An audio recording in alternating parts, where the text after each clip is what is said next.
Hey everybody, it is Chuck Barone, Tuesday, October the 15th, 2024. Another day of freaking madness on these markets, guys. You see, okay, so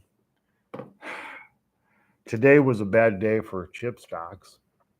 Um, I guess some big company in Europe, I'll talk about this a little later in the show, came out with earnings and guidance today. Largest chip maker in Europe, some company from the Netherlands. And that disappointing guidance just flipped everything up. That company tanked about 15% today, but it made every other chip maker tank just as well, which led markets down because the chip makers, the reason the S&P is breaking records is because of these chip makers, NVIDIA, and there's a few others, AMD and a few others. And any threat to these chip makers, and you can see what it does to the markets, man. No more records today. Now, the funny thing is, it's not even really on facts.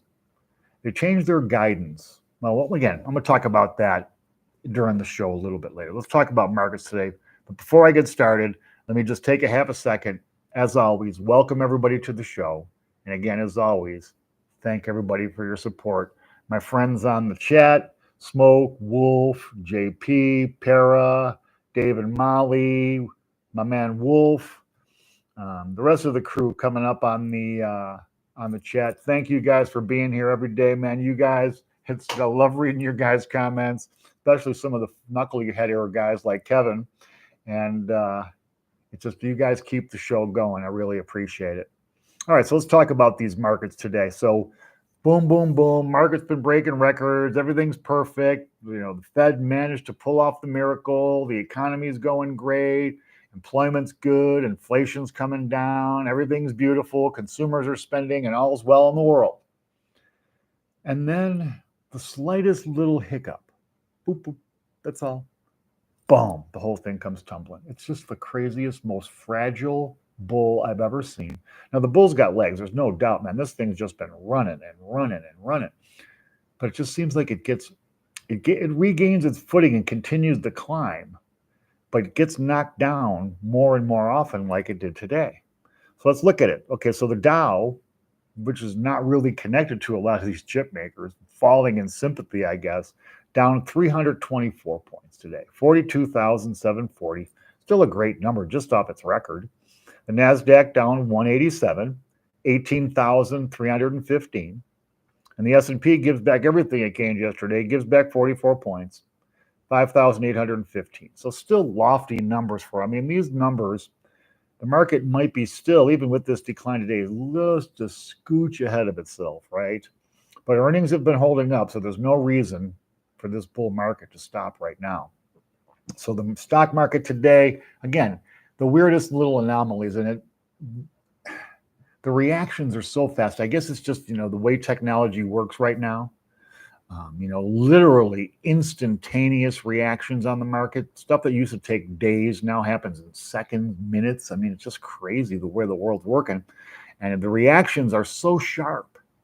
Boom. It was like yesterday was record highs for everything. And it was like, wow, this market's just a wonder. And today, before the market even opened, here comes this company from the Netherlands. And I'm telling you, I've never heard of it, so I'm guessing most of you guys haven't. And boom, it upsets the whole apple cart. Just freaking crazy. Tough time to be a trader in this market. If you're playing these chip stocks, guys, which I hope none of you are, man, unless you really enjoy the roller coaster ride, because that's what you're going to get. But the good news is the people who've been listening to us, man, the very quiet, save some money, invest it conservatively. Let's not get into debt. Let's learn to live in surplus. No matter what we're making, let's learn to not need every penny of it. The people who've been following our very, very simple advice are the people who invest right now because they have very conservative investments. So what are we investing? Utilities and dividend-paying stocks and stuff that's super steady. So you're not getting this whipsawing you're getting with NVIDIA. Now, granted, NVIDIA is smashing records and investors are making a ton of money. I just don't know how well they're sleeping at night with that ton of money. I mean, if you got to worry the next day, your gains can evaporate in seconds. I mean, NVIDIA was down almost 5% today. Boom.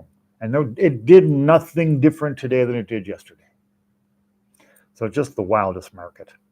Bonds today, well, it was kind of a weird day in the bond market, man. More interest in buying than selling, especially in the 10-year. The 10-year getting some bids today, falls 6 basis points, 4.04% on the 10. And the 2-year sits unchanged, 3.95% on the 2-year. So kind of a weird day in the bond market, waiting for data. Probably Thursday is going to be the day we're going to see the reaction. We're going to get jobless and we're going to get some other important stuff on Thursday. So we'll see where this week goes. It's kind of a neutral right now. We had the monster day yesterday. We gave it all back today. So we'll see where it goes. The dollar today basically flat. I thought we'd see a little bit of a jump in the dollar, but flat number, still a good number, 103.21 on the dollar index. Precious metals today, in spite of a decent, strong dollar, rallied up a little bit. Gold up $13.20, $2,662.90 for an ounce of gold. Silver rallies up 29 cents, $31.45 for an ounce of silver. So the consolidation for silver above 30 continues. It's looking pretty good at this point. Oil today, well, oil falls. Oil down $3.25, now sitting at $70.58 for a barrel of West Texas Intermediate, right where we expect it to be. Got some news on this Middle East stuff today. Israel promising that they're not going to blow up Iran's oil facilities, so that's why you saw oil prices starting to tank. It's exactly like I've been telling you guys. If it was not for any threat of war in the Middle East, the price of oil would be down further than it is, and certainly the bias on oil right now is down. And I talked yesterday about the threat of the Saudis. If the Saudis really open the spigots and millions of more barrels of oil a day come out of this market, we're going to see even bigger declines in oil. Bitcoin today takes a little bit of a breather, still up $592, sitting at $66,384. Needed to take this breather. It had a couple big days, a couple days in a row, up over 3,000 per day. Little breather today as it gears up. I'm telling you guys, Bitcoin looks like it's fixing to take a run at 70,000 again. So buckle up, Bitcoin holders, because if it can break through and hold it, you got a whole new plateau to move the next move up in Bitcoin. Stuff today. All right, so chip maker, the bull market up. But what AI gives, AI takes away.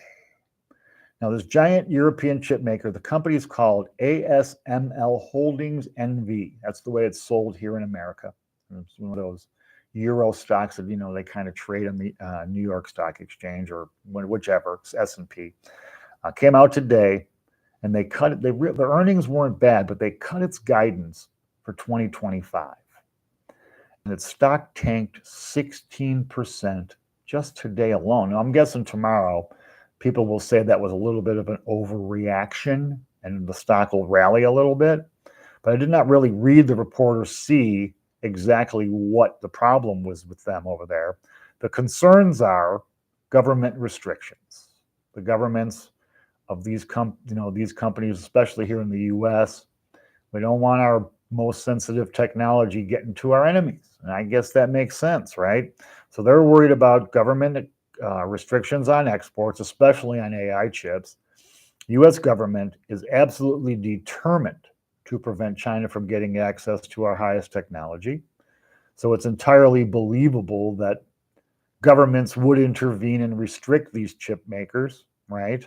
Now, the bummer is when government meddles in businesses like this, it never works out well, guys. Because what's going to happen is, I'll tell you exactly how it's going to go.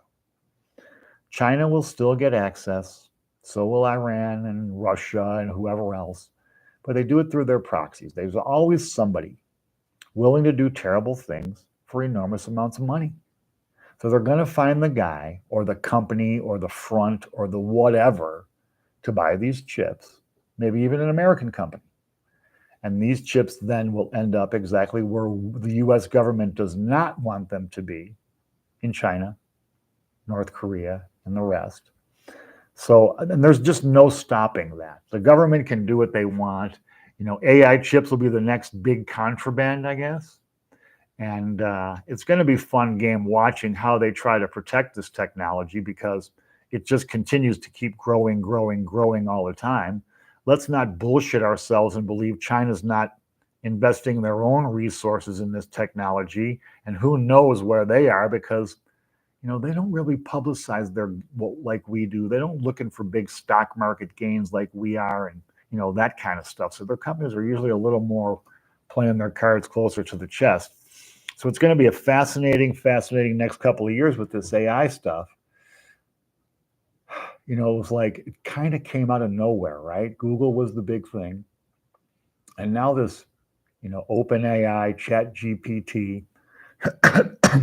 If you guys don't have this on your phone, check it out, man. It's free, and the typing one is free. You can actually now get ChatGPT where you just talk to it; it'll actually converse with you, and intelligently, shockingly intelligently. And it's not super expensive. It's $79. You get a lifetime, and you'll have ChatGPT, artificial technology, and it's going to upgrade and advance as it grows. So you'll have this technology in your hand for $79 for the rest of your days. And you cannot believe some of the things this stuff can do. It's just really incredible. So I tell you, go to openai.com on your app store, put this on your phone, your iPad, or whatever, and just play around with it a little bit, guys. You're going to be impressed with what this can do. Now, it's not preordained for certain answers. The bottom line is it has access and the ability, because of it's a computer, to access the entire internet. And it boils the entire internet. Like when you do a search on Google, you get 58, 1.2 million replies, right? ChatGPT just answers it with one answer. So it's really interesting. Check it out. You guys will be glad you did. Okay, moving on. Israel today, the reason oil prices went down, Israel came out and promised Joe Biden, who's really, getting a little pissy with them, promised him that they would not bomb Iran's nuclear or oil facilities. They're looking for military targets, like their nuclear facility isn't a military target, but let's not go there. So that was the reason. And they put this out publicly right away. I don't know how putting military strategy out to the public to move the stock market or to move oil prices is a good strategy, but that's what they did. And oil prices coming down as a result. Now we'll see. Israel's taken their time with their response. It's only because once they do their response, they know now the ball flips to Iran, and now it's Iran's turn. So hopefully they're going to end this madness soon. It's just stupid. They're not even fighting a war. They're just taking turns punching each other in the arm. I mean, it's just silly, man. But it's interesting that Israel would be willing to do this because Biden now, they got political pressure, right? A lot of the Democrats are supporting this whole Gaza genocide, blah, blah, blah, blah, the Palestinians. And I'm going to get myself in trouble because I kind of side a little bit with, the Israelis on this too. They did come into Israel. They did attack their country. They did kill all those kids at that concert. They did all of that stuff first. Now, has Israel overreacted and really, really went a little crazy with it? Maybe. They're certainly blowing up Gaza like crazy. You can't level the whole friggin' society. So Biden kind of nagging at them for more humanitarian aid, less civilian casualties, less war crimes. Yay, Israel. And, Netanyahu decides to give Biden this concession where they're not going to blow up the Iranian oil fields or oil facilities. Okay, bank earnings. Remember I talked about this? I was telling you guys we're going to get not a lot of data this week, but one of the important things we're going to get is bank earnings. And bank earnings are a very good barometer of the state of the economy, right? Because if banks are doing good, that means other businesses are doing good. And that typically means then the consumer is doing good. So I thought it would be important to keep an eye on these. And so far this week, well, I got to say, bank earnings coming up roses, man. You can't believe it. But JP Morgan, Bank of America, Citi, Goldman, Blackstone, boom, boom, boom, boom. The list goes on and on. Major banks all beating estimates. Now, Citibank surprisingly beat their estimates, and their stock still went down today. I don't know why. They didn't beat it by enough, I guess. I don't know. But bank earnings, another sign, one that's not so well known, a sign of a strong economy and the economy keeping on trucking, man. It's crazy, guys, because everybody feels like the economy's shit. Everybody feels this inflation. Nobody's happy, especially anybody in real estate. Am I right, Dave? And yet everything keeps showing us and keeps telling us that the economy is just doing very, very well. Junk-related bonds, junk companies, junk-rated debt, BBB or less, has $2 trillion in refi business coming up over the next 5 years. So these junk, and that's one of the reasons we got to hope that this economy goes okay, because if for some reason rates spike up, we could see serious, serious default action in the junk bond market. I should say the junk bonds is kind of a derogatory term, or high yield. Is that better? Anyway, 2 trillion. Man, the numbers these days just so enormous. China kicking our ass on renewable energy, guys. Oh my God, they're just beating the shit out of us. You know, China's now getting 44% of their energy nationwide by renewable sources. Their coal use, they're only down to 53% of what they were using. 44% from renewable, 53% from coal. Their CO2 numbers are actually falling. They are actually completing gigantic. They have a 1,200 gigawatt facility. They're building solar. They're building wind. They're building geothermal. They're not playing around with it. They're pushing electric cars, and they're selling it. They're the leader now in electric cars. They're kicking our ass. They're kicking our ass in renewable energy. And here's the thing, guys. As the price of oil continues to decline, U.S., because we're all about the dollar, going to continue to invest in this resource, in this technology that's on the way out. So basically what the U.S. is doing is we're investing in saddles and bridles and horse buggies, while the Chinese are investing with Henry Ford in new technology. And it's not going to work out well, man. We need to put the politics of this crap aside. Bottom line is, if China can do it affordably for their people, one would think we could do it affordably for our people if we decide we want to. The only reason we don't is because it's a political football for both teams to kick back and forth at each other. It's just stupid. Moving on. House prices are declining, guys. In some areas, declining bigly. You're seeing, especially in the South, Louisiana, Mississippi. You got now you're West Virginia, Missouri. I saw in there. Not the usual suspects. You would think it would be New York, Illinois, California, places where wealth is escaping. No, it's the poorer areas, the South. And what's happened is these price declines are actually bringing people's home values underwater. A phenomenon we haven't seen since about 2009 or so, where people actually owe more on their mortgage than their house is worth. So these are people who are going to miss out on this refi boom that's coming. It's just the craziest times, guys. For every bit of good news, there's something crazy. There's something negative. There's something. I got to say, I've been watching these markets for a long time. And I was a stockbroker at Lehman in 1989. That's a long freaking time ago, guys. Okay. And I never, ever, ever, ever, ever have seen market as not so crazy silly as this one. Anyway, guys, that's it for the day. We'll be back tomorrow. We'll start getting some data in tomorrow. I'm sure we'll have a lot more to talk about. I appreciate everybody being here. Please, guys, hit the thumbs up on your way out. It changes the algorithms around, gives our video a chance to be seen by some more people. As always, guys, I appreciate your support. Thanks again to everybody on the chat. You guys rule. I appreciate it. Be back tomorrow to bring you the news you need. Until then, everybody, take care. Thanks.